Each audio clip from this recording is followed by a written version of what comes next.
Garzali Namiko. Garzali Namiko dai ya kasance ƙawatacce, ingantacce, shahararren mawaƙi wanda ya tashi a faɗin duniya baki ɗayanta, wanda har yanzu ake son waƙoƙinsa kuma ake jin su, ake yayan su a duk inda ka zaga a faɗin Najeriya baki ɗaya. Ana son waƙoƙinsa kuma ana yayan sa, domin mawaƙi ne ingantacce wanda yana yin waƙoƙinsa ne da salo daban-daban, wanda ba duk mawaƙi ne yake iya zuwa da wannan salo na Garzali Namiko ba. Wanda Garzali Namiko yana zuwa waƙoƙinsa ne da salo da sa kiɗa, sannan da amo da kuma sakin darasi a cikin waƙoƙinsa. Assalamu alaikum yan uwa, barkanmu da sake kasancewa da ku a cikin wani sabon shiri namu. A yau shirin namu ya ɗauko wannan shahararren ƙayataccen mawaƙin, wato Garzali Namiko. Garzali Namiko dai ya kasance shi ƙayatacce, ingantaccen mawaƙi wanda yana yin waƙoƙi daban-daban ta fanni daban-daban. A yau Garzali Namiko ya yi shiri kuma sannan ya zuciya, ya shahara, sannan ya fusata ta bangaren kawo muku wani sabon album da ya niyyar yi, wato Zuciyata.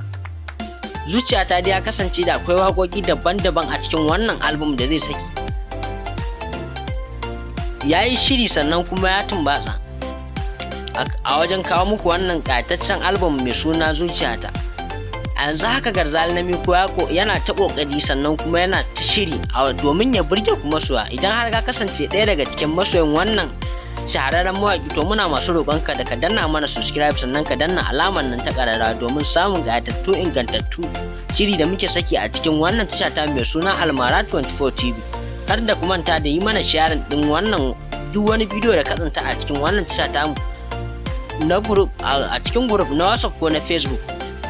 Garzali Namiko ya kasance zai sauko muku wannan waƙoƙi ne na bidiyo, sannan kuma da na MP3 domin ku ji, sannan kuma ku saurara, sannan kuma ku kalla, domin duk nishaɗin ku shine farin cikin dukkanin wani masoyi na wannan shahararre kuma ingantacce ƙayataccen mawaƙi wanda ake yansa kuma ake san sa, ake shayin haɗa gasar waƙa da shi, domin kuma ya shahara a ta fanni daban-daban.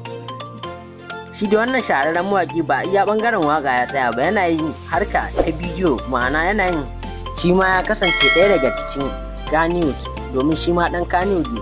Kafin ya shahara a ɓangaren waƙa ya kasance yana yin harka ta bidiyo ne a wannan babban masana'anta ƙayatacciya, wanda dukkanin wani wanda ya kasance yana son harka ta bidiyo zai so wannan ƙayatacciyar masana'anta, wato Kannywood, domin Kannywood ta shahara a ɓangaren sako muku zafafan fina-finai domin ku ji, ku saurara, domin kuma ku nishaɗantu, a sakon muku darasi na daban-daban a cikin wannan masana'anta. Ku ci gaba da bibiyar mu a cikin wannan tasha ta mai albarka mai suna Almara 24 TV. Kada ku manta da danna mana subscribe, sannan da like da comment da sharing a cikin group da kuke da shi na WhatsApp ko na Facebook.